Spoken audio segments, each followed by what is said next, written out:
I don't know, we're recording now. Okay. God damn it. It's a lot different without Frank here. So you'll throw the intro in, and we'll start now. The following program contains mature language and spoilers. Listener discretion advised.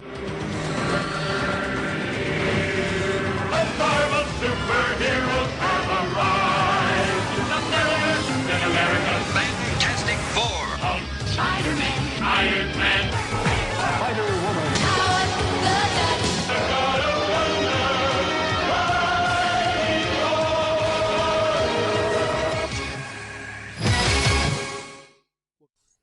Welcome to the Marvel Superhero Podcast. I'm Illegal Machine, and with me is... Mr. Fixit. And today we are Frank... Free. Wah, wah, wah. Oh, man, we sent that motherfucker to another country. Alright, so we decided to get together and do a little podcast. So we had to find something that our good friend Frank wouldn't be upset we did without him. So we decided that we would just do a little Mr. Fixit, who is Mr. Fixit's character, and Iron Man, who is my character. And just try and find a little story where they crossed over, which we found didn't happen very often. So we found a little two-part crossover that happened in, I believe it was in 1989. This is from Iron Man number 247 in October of 1989. And Incredible Hulk number 361. Incredible Hulk number 361. That tells you a lot about Mac right there. Yeah, from November 1989. So, alright, I guess we can just start off by talking about why the hell do we like these two characters. I know we kind of went over these briefly in our origin stories in episode number 1, but I think we could probably flesh out a little bit more that it's not just the characters we like, but I think we also, we have our favorite creative teams and whatnot too. What aspects of the character? I mean, the characters are always evolving, and it's nice to see their different takes on them. Right, and it's funny, during this two-parter, we get one of the aspects of Iron Man that I hate, and one of the aspects that you like the best. Oh yeah, Fixit was my all-time favorite Hulk. Right. So at this point in these characters' lives, we Hulk in full Grey Hulk, Joe Fixit, leg-breaking mafia style, full-on Hulk for hire, and Iron Man has recently been shot by a psycho lover who was shot in the chest, ended up hitting his spinal cord, so he's paralyzed, floating around a la Professor X. Yes. I thought the exact same thing. As soon as you see a comic book character in a wheelchair, the first thing you say is Professor X. But the standard. Kathy Dare was the name of the psycho that shot him. So, yeah, it was a real happy time. Well, let's be honest, it's a little bit of a whiny. I think he had been shot maybe 5 issues before this. So you went through the whole, trying to save his life because he got pretty close to death, and then he kind of comes to grips with the fact that he's not paralyzed, so the former handsome playboy Tony Stark is now confined to a wheelchair as a cripple. So was this supposed to be like the catching up to him? His past lifestyle was catching up to him? No, not necessarily. I mean, it was... Well, because you read this stuff, right? I mean, did Yeah. they kind of lead up to that? No, but he was basically... The chick who shot him, Kathy Dare, was a straight-up stalker. Like, it went really Fatal Attractions, where at one point she came out and she was trying to say that, even though Tony Stark was, ignoring her, she came out in the press and said that, he was her fiancé and all this stuff, and he's like, what the hell are you talking about? And apparently he spurned her enough times that then she snuck into his house, and shot him. Wow. Every other supervillain could not pull off, yet crazy bitch could. Hey, man. There's some things about the women's anatomy they say is undefeated. So, the key to a man's heart. Yes, and they had hooked up at one point, which is why she went, fell crazy in love with him, whatever. And of course he dropped the D on her. Yeah, well, Tony Stark did that occasionally. So anyway, she ended up being institutionalized. So, Iron Man went to some weird places. But he was very whiny. Like, at this point, he was really like, oh, I'm in this wheelchair, woe was me. Yeah.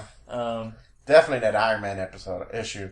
He's just oh, get me into this monstrosity of a chair and change. It's just, he's kind of whiny. Well, but again, he was paralyzed, so whatever. This is after his alcoholic stage, right? Yeah. Okay. Oh, yeah, this is way after that. But this is, you always have the Tony Stark battles, and you always have the Iron Man battles. This was the one where Tony Stark was going through a rough spot, and being in the armor, he was able to walk. Yeah. So he was going to the armor for sanctuary. So he was spending very little time out of the armor because he couldn't walk otherwise. He hated to be in that chair. I mean, it's just another, these characters have been around for decades, so you run into these spots. Well, I mean, honestly, in these books, they did have a cool combination of villains, which I really liked.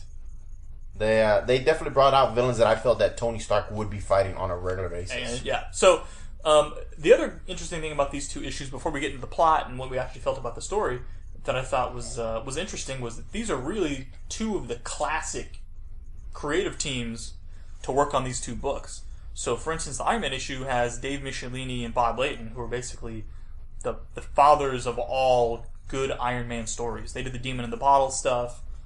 They did the Armor Wars. They did the Doom crossover, the Doom Quest crossover, which I'd like for us to touch on eventually because that's good stuff. And then for the Hulk side, we have Peter David and Jeff Pervis. And Peter David literally wrote the Bible for the Hulk. I mean, right. I personally love 99% of all the stuff he wrote for the Hulk, where he took him. And Jeff Pervis, I mean, was just a nice little artist to pop in and just really just make the Hulk ugly. And that persona of him that's supposed to be dark and ugly and twisted kind of really gave it a little bit of life. Though they did kind of pull back a little bit. But even you can look at it, I mean, his head's a little square. He's a little smaller. His eyes, he looks a little more devious. So, I really did enjoy him. It was a shame he only lasted 19 episodes or issues. Yeah, and Pervis really brought a super. It was funny because I think he followed McFarlane, right? Yeah, right after. So, McFarlane's Hulk wasn't exactly like Gary Frank's attractive Hulk. I mean, he was pretty jacked up too. Well, yeah. Well, no, you're right, and I guess that's where he got that from. But of course, he did the dumb Hulk. This Hulk, I mean, you have him run around in $1,000 trench coats, as he likes to state, and he's definitely a leg breaker, mafioso type. Yeah, but Pervis is a super unique artist. You're not gonna. No, you're not going to mistake his artwork for somebody else. For anybody It's else. very close to McFarlane, a little Art Adams, maybe a little Dale Keown. Like, they all kind of... I don't know about Keown. You don't think so? No. But it's real dirty and gritty. And like you said, the Hulk looks like just like a big-ass cinder block. Like, he looks super cool. Yeah, so I've always been a fan of Pervis. I know some people don't. But I think it's really good stuff. And they're also... Bob Layton and Pervis are basically the opposites of one another. Where Bob Layton, everything is super clean and shiny. The armor just glistens. I mean, there's just reflections all over his armor all the time. And then you get to Pervis, and Pervis's Hulk is just dirty and grimy. I mean, even Bob Layton, he's got a great Grey Hulk on the cover of this, but that's a clean ass Grey Hulk. That's clean. And then you flip over to the Pervis side, like you said, he's got the squinty eyes and the big old blockhead. It's just funny, the contrast. White gloves. I'm not quite grasping the white gloves, but he wants to keep clean. That's right. You don't want to leave any prints when you're out doing jobs for the mob. I guess we can go ahead and start with the story themselves. I mean, it kind of starts out where Iron Man he's out up on the North Pole, and he's meeting with the heads of Hydra and AIM because they're being currently attacked by another criminal organization called the Magia. Magia's head by Madame Mask, who was a big character in Iron Man comic books. Whitney Frost was the original Madame Mask, who Iron Man had a thing with. We're not going to go too far into that. At this point, Whitney Frost has been murdered, and there's a new Madame Mask that's the head of Magia. Or Magia, I don't know how to pronounce these things. It's all in words, so we don't ever know how to pronounce. So they both meet with Iron Man, AIM and Hydra, and they both say, hey, we know you can get to Madame Mask. Go get her and bring her to us. And he was like, why the hell would I help AIM and Hydra? That's ridiculous. So he's like, peace, I'm out of here. So then what's the main scientist supreme, the head of AIM's scientist, says, don't worry, I think I know someone else that can help us, right? So that's sort of foreshadowing who they have an idea of.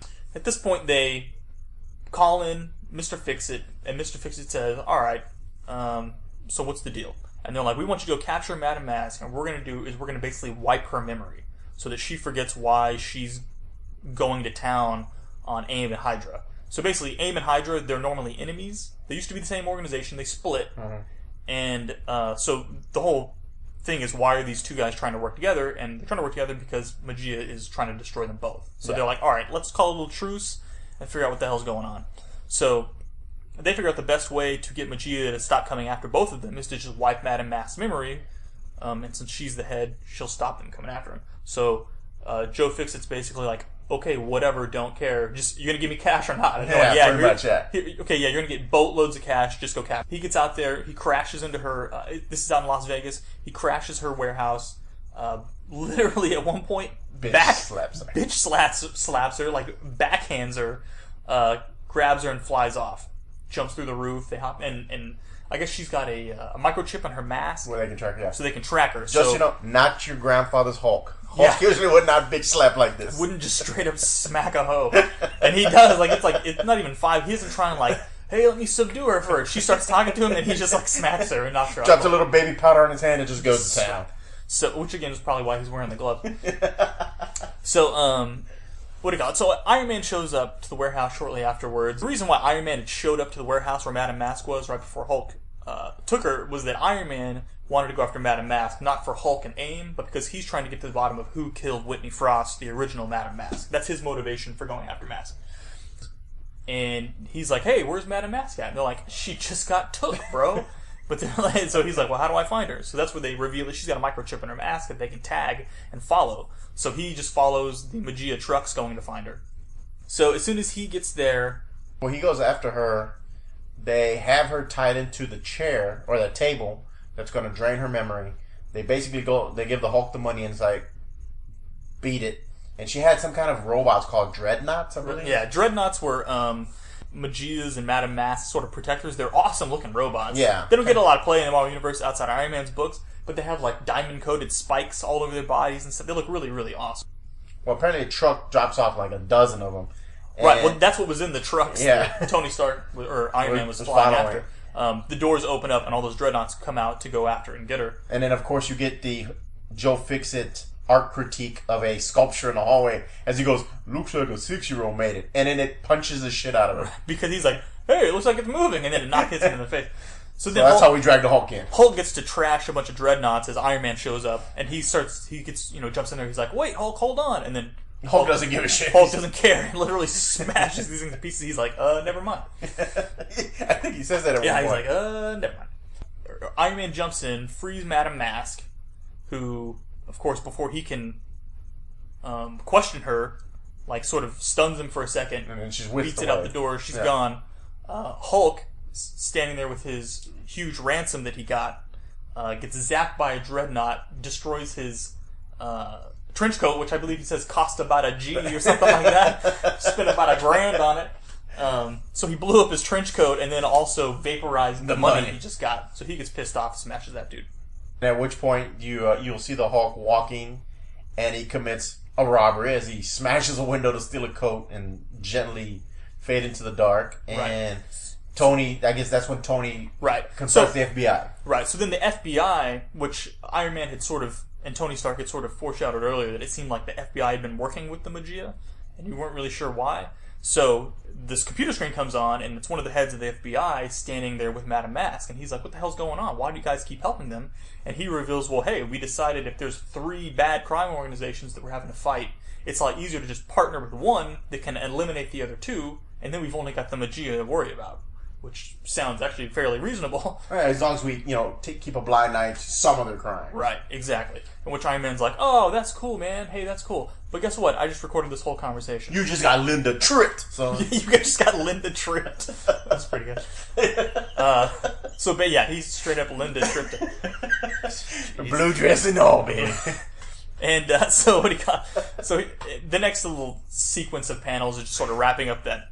It's got the president demolishing the FBI's activities and some rogue agents that went through this, yada, yada, yada. Anyway, fast forward. Now we get to the Hulk episode. Because which we should say is it fades out after the Hulk stole that trench coat. He said he's got to try and find a way to make this trip worth it. Yeah. Right? In which they then hint at, if you want to know what the Hulk did, go to issue 361 of The Incredible Hulk. So, that's what we gonna do. So in this issue, we come across... Of course, the mob is pissed off because there's someone going around Vegas kicking the shit out of everybody, and nobody can figure out who it is. They just know it's some guy named Fixit. Fixit keeps popping up, and of course, as they're talking about this, Joe does a visit, and again, you look at this great Pervis artwork of Fixit holding 2 mobsters that I'm pretty sure he murdered. I don't know about knocked out, but when you have men you're holding men like that, they might be dead. and he's coming knocking to basically Fixit was a gun for hire in all the books when he was in Vegas. I mean, you paid him and he went and he hurt whoever you told him to hurt. This one, though, we find out is a little bit, again, foreshadowing of what's going to happen. Joe's there. He scares the shit out of the mob. And all of a sudden... It's not just the mob. This is the Magia headquarters. Yeah. In Los Angeles, right. And all of a sudden, Iron Man pops up and starts fighting the Hulk. Why? Well, we don't know yet, but we're going to find out. So they're going back and forth. Basically, Iron Man, repulsor ray? Yeah, he's repulsor rays, knocks the Hulk out of the building, and he's... Of course, Iron Man then takes off. Well, no, he doesn't take off yet. Well, no, he's trying to take off, but the mobsters are trying to kind of make a deal with them. But I guess... Tony being Tony. They basically say, okay, so now we got this guy Fixit who's going through wrecking all these Magia operations. And at the end of the Iron Man issue, I forgot to mention this too, Tony Stark steps down from Stark Enterprises. Again, we don't need to get into all that. It's not that big a deal. So, but the mobster says, hey, I know your boss just stepped down from Stark Enterprises. You're going to need some extra cash. What if we give you $1 million to go hunt down the Hulk? Which, of course, Iron Man had to inform them, yes, that was the Hulk. He's not green and dumb anymore. Yeah. He's gray and smart. And they're like, holy crap, he's gray and smart. How are we going to stop him? Yeah. One mobster points out, well, Iron Man just stopped him. How about we tell you how the original Madame Mask was killed? That's actually information I was trying to get in the previous issue. So he's like, okay, I want both the cash and I want to hear it from Madame Mask herself what happened to Whitney Frost, the original Madame Mask. And the guy's like, well, I don't know if we can really get that done. And he's like, all right, fine, then I'm out of here. And he's like, he says, you have until tomorrow to broadcast over some frequency what your decision is. At this point, he flies back to Stark Enterprises, where he comes across Joe Fixit waiting outside. Now, of course, he walks up to shake Joe's hand to see if he's okay. Fixit smacks his hand around. He's a little upset, but of course, Iron Man says, what's your problem? Why'd you have to, basically, Fixit is upset that he got repulsor rate. And, Iron Man is basically saying, hey, we had to make it look legitimate. They're basically pulling a Ocean's 13 here. They're tricking, they're fooling the mob to get, information, money. Or Ocean's 11, because it was much better than Ocean's 13. 12 was okay. I don't even remember this fucking stupid-ass movies. Why did you bring these stupid-ass movies up? I don't know, dude. I'm just all over the place right you now. had me with Linda Tripp, and now and I've lost you now. Lost me with the Ocean's movies. Damn you, ADD. Alright, continue. So anyway, Joe Fixit leaves, and of course, it's time to break out the cheese, because here comes some whiny Tony. Some truly whiny Tony. So whiny Tony follows us over this Incredible Hulk issue. There's a little exchange talking about how can I be a millionaire playboy when I'm stuck in a wheelchair? To which fantastic line from my friend Bruce Banner. He spins his wheelchair around and says, Tony, don't ever, ever presume to trade sob stories with me. Which is terrific, right? Because that's what the Hulk does. The Hulk is Bruce Banner has the worst life ever. All right. Of course. So he's like, don't tell me about, how women don't like you anymore and how your life is ruined, because I don't want to hear about that. Yeah. Your legs don't work. So as Tony and Bruce are sort of arguing about, how difficult it is to be Tony right now because his legs don't work, Bruce says, he's at the motivation that, I guess this time in the whole comics, Betty's pregnant. He's got to keep it together because he's got to find Betty, and he's got to, one day he's going to be bouncing that baby boy on his leg, right? Or because he can feel that it's going to be a boy, right? Yeah. So I think that was a good touch. So of course here, the thing that's really unusual about the Fixit character is at night, that's when that Hulk, it's not where Banner gets mad and Hulks out. It's more kind of a Dr. Jekyll, Mr. Hyde, daytime, nighttime. So of course this is all happening during daytime. As it's slowly becoming nighttime, the Fixit persona starts to slowly come alive more. And they're going back and forth. And of course, Bruce is having this big discussion with Fixit about trying to get this plan put together. And of course, Tony's sitting in an Iron Man suit watching this, and he's like, holy shit. He's having two conversations and literally morphing back and forth while having these conversations. So, yeah, wham, Tony. My legs don't work. Try being two different fucking dudes in one body. So they're changing back. Iron Man's watching this. And of course, if you get a chance to look at this issue of Hulk, 361, I do recommend page 18. Pervis did a fantastic job of just a few panels of the Hulk or Fixit morphing back and forth. So you have this very grotesque I mean, Hulk is not a pretty creature when Fixit is the persona. So he's shorter, he's smaller, and you can imagine the morphing of the human body into the Hulk and vice versa could not be a pretty thing. And Pervis does this great job and he's sort of in like these sort of in between Banner Hulk shots, and he's just sort of melting and then reforming and sort of melting, and Iron Man's sitting there staring at him like, what the hell just happened? And very cool stuff. Very cool stuff. That's kind of a cool visual that Pervis threw in there. No, the broadcast goes out. Madam Mask says, all right, let's get this done. You bring us the Hulk, and we're going to give you the information and the money. So, cool, it's on. Let's go meet up. They show up. Of course, there's 2 dreadnoughts there. But of course, someone kind of notices, hey, why do we have 2? Aren't we only supposed to have one in here? One, which you can kind of see where this is going. Yeah. And he seems like a little bit of a stockier, wider dreadnought. And of course, Fixit and his famous bitch slappiness, bitch slaps a dreadnought to death and rips out of the suit and says, go on, say it. It's incredible. Great dialogue, as always. Of course, Iron Man grabs the cash, throws it to Fixit, which Fixit is there for purely. Yeah. Trying to count the cash, and then here comes our favorite villains, Hydra and AIM, ready to do battle. They've been waiting in the wings, for them to crash this party, and then so they basically used Iron Man and Hulk to lead them to the Magia and Madam Mask. And again, I think they're 2 really cool science groups that I think really should be something Iron Man takes on. Their technology, He does a lot with AIM, not a lot with Hydra. Really? Hydra's more Cap. Cap, true, that's true. So, of course, one of my favorite pages is page 24, where the Hulk lands with the case of money. This time, smart enough to put the money in someone else's hands. Grabs the bellboy, tells him to hold the cash. I'll be back. At which point, of course, Iron Man has gone after Madam, captures her. All out, there's fighting. Hulk's going Hulk nuts. Everybody's punching and kicking. Another great one where Hulk grabs Iron Man, swings him like a baseball bat. So now we're at the end of the issue. After obviously Madam Mask she escapes. He still doesn't ever learn what happens to Whitney Frost. Mr. Fixit gets his money back from Bellboy. Gives him a little tip. No, he doesn't. Actually, no, you misread that. He takes the money out. Fixit touches him on the shoulder and says, "Hey, when I got the money back, felt a little light, about a grand light." Guy hands him the cash. Of course, that's when you know Fixit's all about the money. Yeah.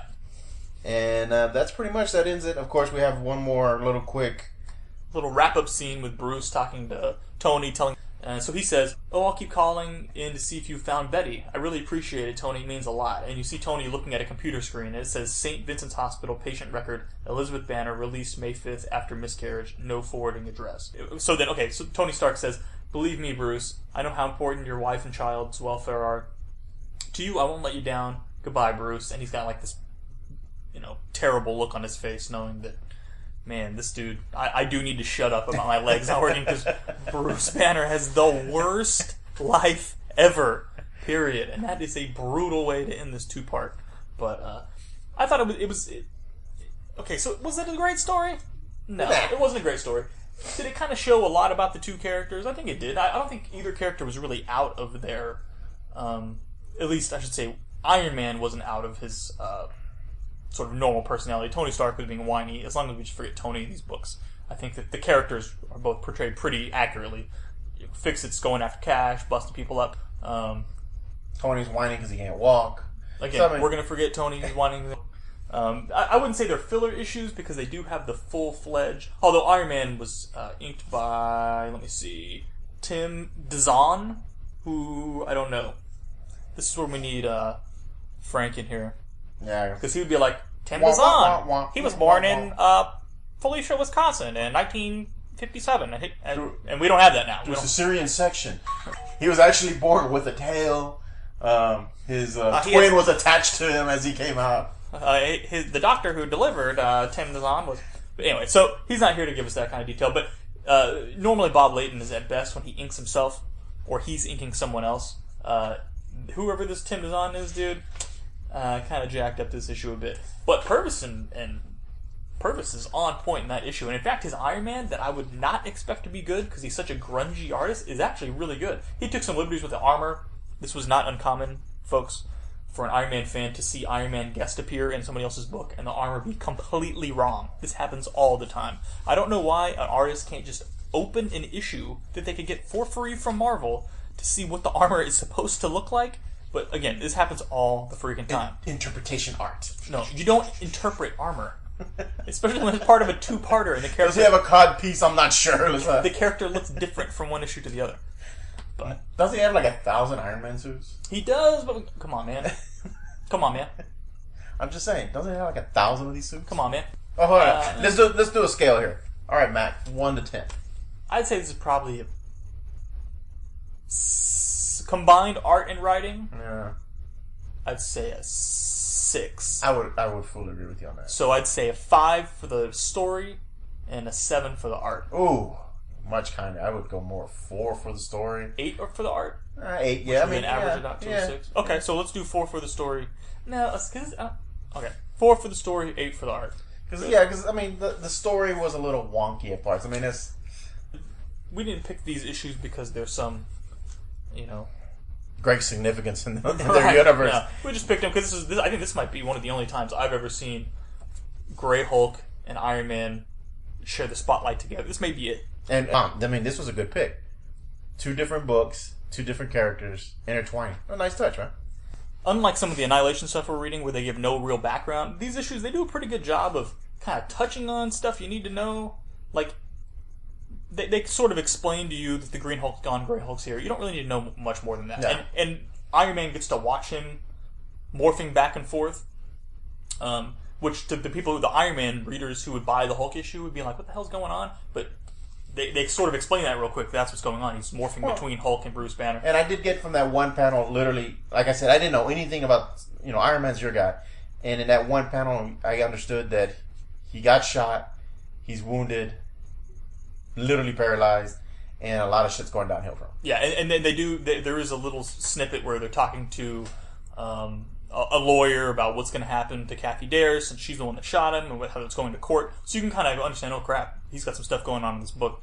So that's why he's in a wheelchair. You know what I mean? Like, he's not just in a wheelchair in the book, which a lot of times happens. So like I said, it's a pretty good 2 issues. They give you everything you need to know. It's a nice little caper. It's perfectly fine.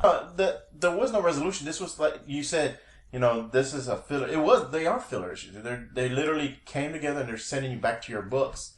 The Hulk is going back. Oh, he's gonna find out Betty lost the baby. Iron Man, we're gonna figure out what's gonna happen with him now that he's stepped down and he's paralyzed. So they were pretty much filler books. But for fillers, they were pretty decent filler books. And I've read some filler books and you're just like, they're way off topic. Like, you have this nice, I hate those books that they have that nice story arc and then they throw that one filler issue that it's like the artist was tired or some shit, or the writer, and it's by a new team, and it's always a really shitty book. Yeah, and so I think that deserves some mention too. They do a really good job of sort of inserting this little crossover in without disrupting what's actually happening in the books. Like you said, sometimes it just, like, you end an issue where stuff happened, and then it's literally like they paused it to run 2 filler issues, or to run a filler issue, and then all of a sudden it just picks back up 1 month later, and you're like, oh, what the hell just happened? You know what I mean? So in this one, you're able to blend that continuity through it. So I think they did a really good job of, hey, look, this little stop happened in the books, but you're still flow. The flow's still there. Okay, so we said it's a 4, right? But probably for these type of filler issues, they normally start at like a 2. Oh yeah. So we'd say these are good filler. Oh yeah, I would say good filler issues. Definitely good filler issues. Not great, but definitely good. A lot better. But the fact that they're filler issues, they were already operating at a ceiling. Yeah, and like I said, I've read some filler issues, and you're just like, what? Like, what does this have to do with the book? And that to me just ruins the momentum. Yeah, and I'd say that, I mean, going from issue to issue, even though it's 2 different writers, I think Dave Michelinie does a really good job with Hulk in this issue, and I think that Peter David does a really good job with Tony Stark and Iron Man here. I mean, they keep it really consistent between the 2 months too, which is also really difficult when you have 2 creative teams. One picks up the characters, somebody else's characters, and vice versa. So you're like, who the hell is this guy? This isn't who Iron Man is right now. But again, he was whiny in both books, and Hulk was crass in both books. I thought they did a pretty good job. It was interesting. Like I said, I was just skimming through my books and I found these, and I was like, we should talk about this. So there you have it. Hope you enjoyed this very mini half episode. I'll probably put this out on a Thursday. A Frank free episode. Or a Frank free episode. And we will be back at our regularly scheduled Tuesday morning. I'm going to same Marvel show, same Marvel time.